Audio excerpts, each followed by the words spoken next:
Do you know that you can turn your negative narrative to positive?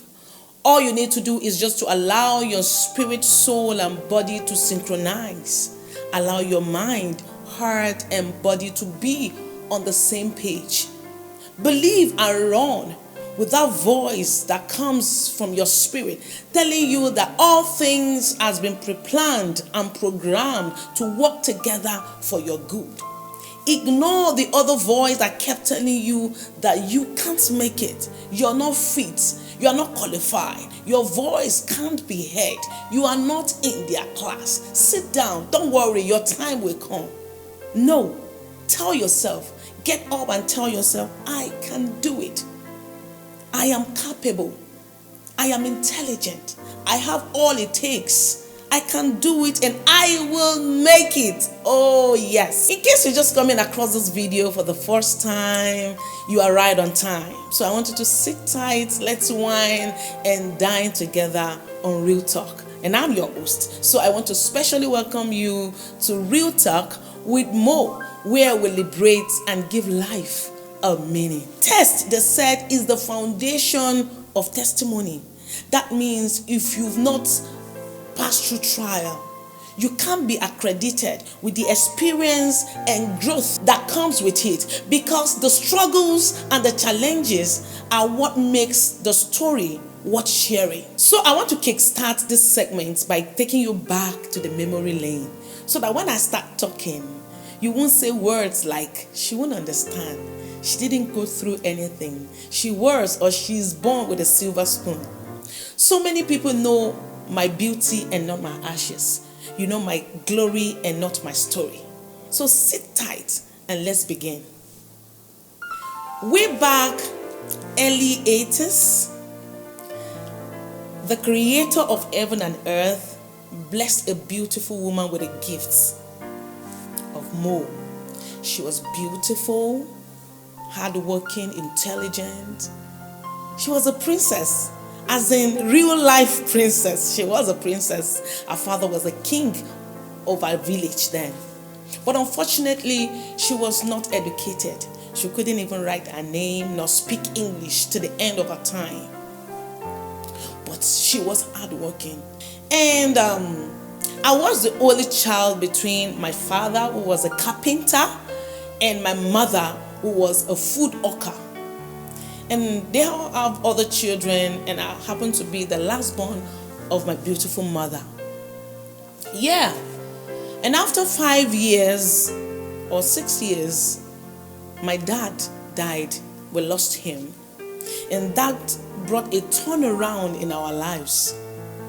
We went back from being poor to being the poorest.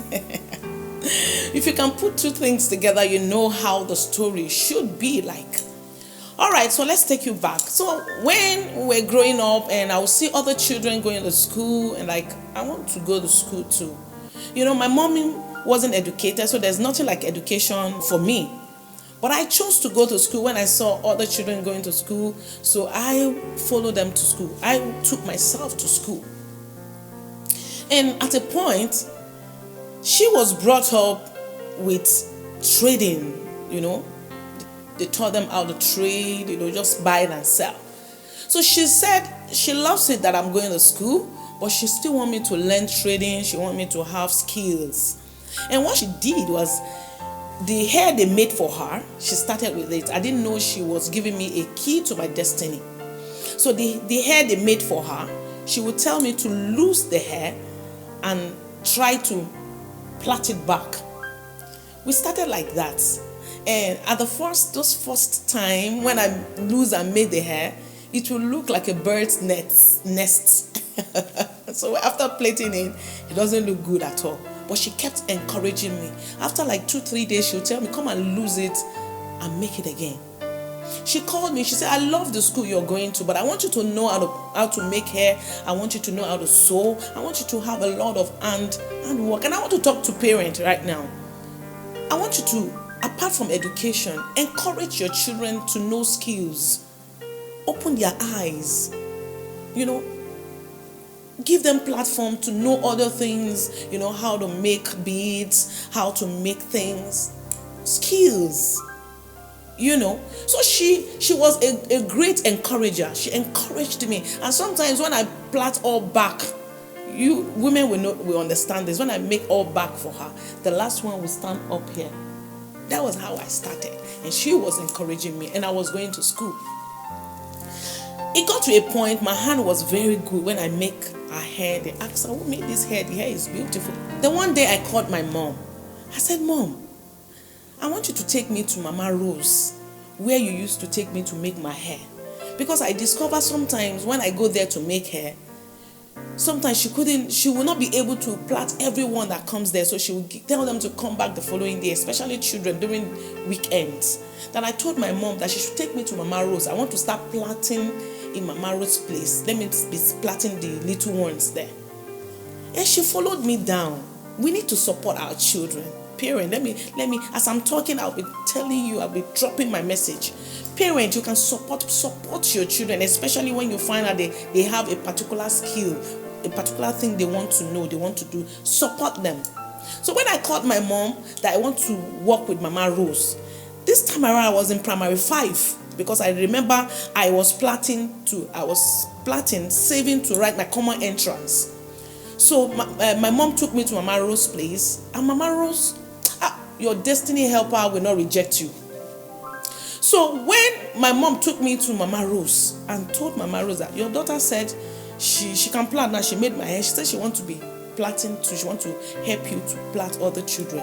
Mama Rose said, wow, let her come. Then immediately I resumed. In fact, she gave me a little child to plait. And when I made the baby's hair, the hair was beautiful. And that was it. That was the journey. You see, when I was telling you that you can actually start a business with zero capital, we'll talk about it. You can. What you have in your hands, use it. Start with what you have in your hands. Start your hands. Use your hands. Use what you have to get to what you need. So my mom took me to Mama Rose's place, and that was the journey of my life.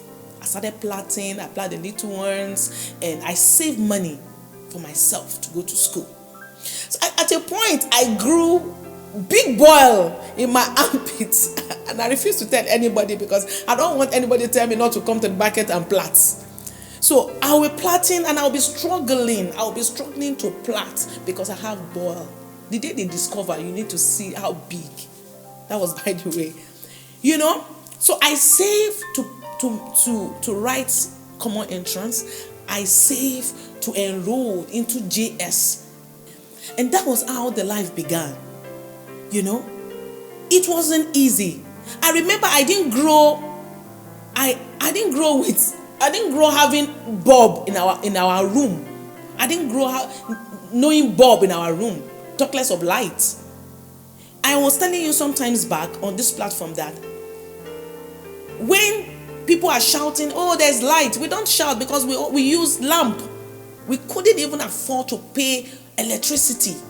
That was how bad we got. When my dad died, and after my mom mourned the man, she had to dust up and start up again. Tough time never lasts, but tough people do. When you fall, rise, dust up and rise again. Stand up and keep moving. And when she checked around, the only thing she has left is some things she used in cooking and all that. And we have to feed. My mom ended up selling some of her spoons, selling little belonging that she has so that we can eat. And she started again. She started cooking from the house and taking to the market and gave me my own little portion. I also go to hawk. So I started my life trading, selling.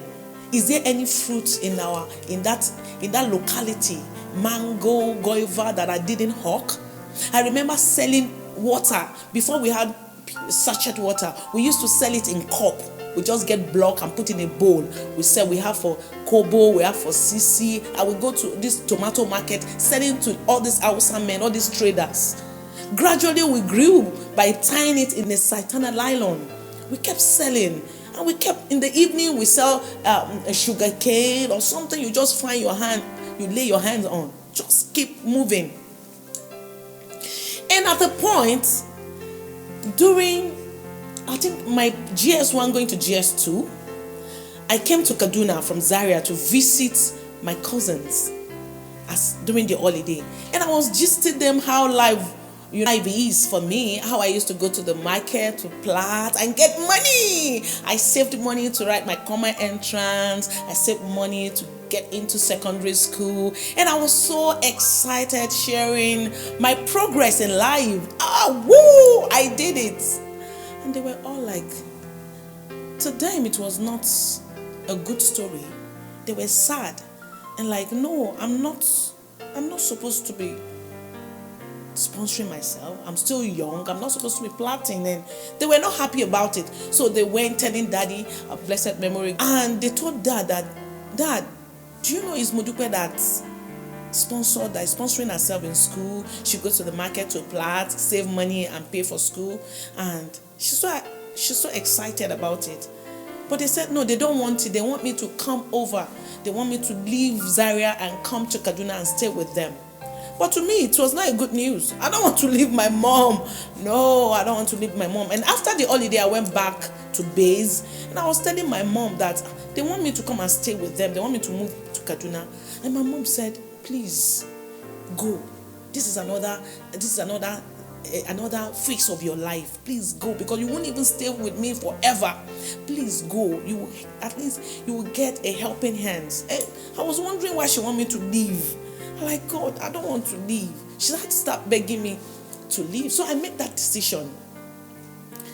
In the early 90s, I came back to Kaduna and I joined them.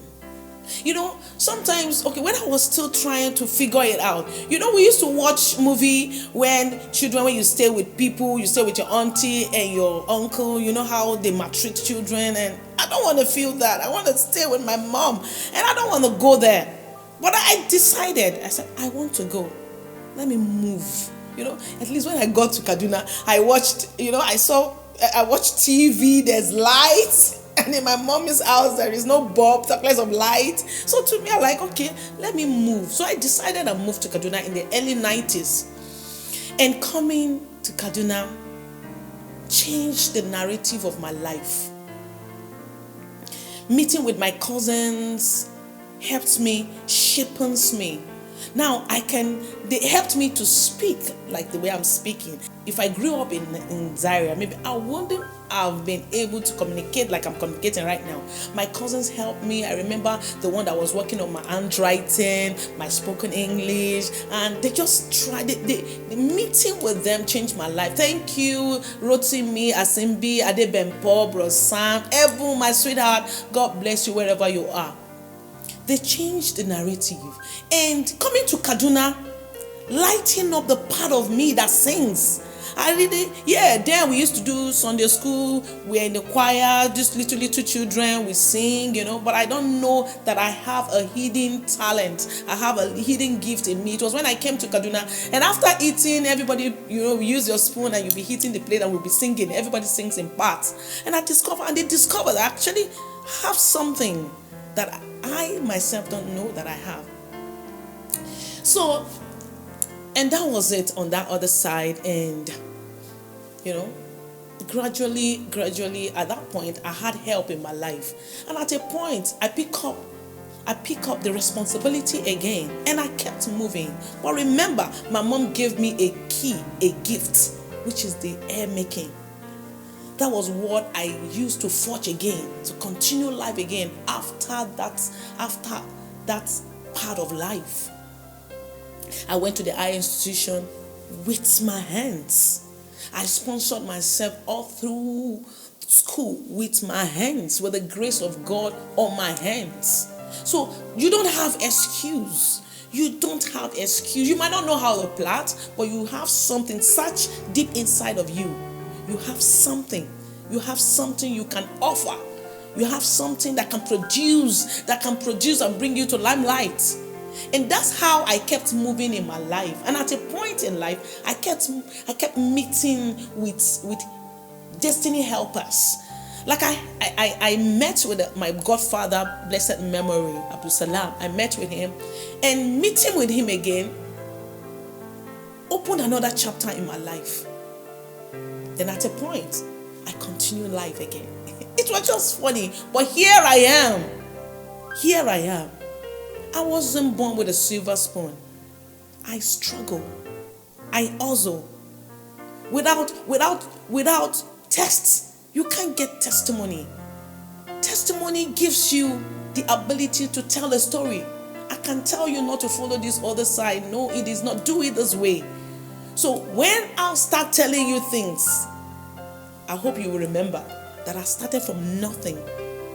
And by God's grace, I'm heading to something greater. So no matter how tough life gets, you have the potential to achieve the best of life. Yes, you have that hidden potential. So get up, and move. That greatness is inside of you. You can't earn greatness until you work for it. Greatness is a result of dedication, perseverance, and effort that you put into work, so that you can earn the right to call yourself great and to be called great. I just want you to know that you are not forgotten and you are not behind. When it is your turn and when it is God's time, you will shine. God's timing is doing something you can't see or imagine. All you need to do is just to keep your focus and keep moving. Make sure you are doing something. Make sure you engage yourself and be positive, so you can turn your negative narrative to positive. As I said earlier on, all you need to do is just to allow your spirit, soul, and body to synchronize. Allow your mind, your heart, and body to be on the same page. Yeah, so let's kickstart the real talk with Mo. With my little story, you see how I grew up in the trenches, how I hustled all by myself, how my mommy encouraged me, how she gave me encouragement, how she gave me key, because I see that act as a key to my destiny, because I used this hand to pay for my handouts, for my school fees, and all through. So you can do it. You don't have excuse. I think with this next segment, I can tell you how to start a business with zero capital. At least from my explanation, you can see. Some of you have ability to plait. You can plait, you can fix nails, you can do a lot of things, but you just felt it cannot serve you. You can't bring food to your table. Just start it. Anyway, let's leave this. I don't want this video to be long, but I discover it's already long. All you need to do is just to keep your focus and keep moving. Tell yourself, I can do it and I will make it, and that's all. So don't forget to subscribe, follow, like, and drop your comment down the comment section. And you can drop your comment and your questions down the comment section. But if there are questions you don't want to drop down the comment section out there, you can inbox me with your question and we will be here to talk about it. Like and share this video. Tell someone to come in and let's wine and dine on Real Talk with Mo together. Yeah. Remember to be positive and be happy. See you next time.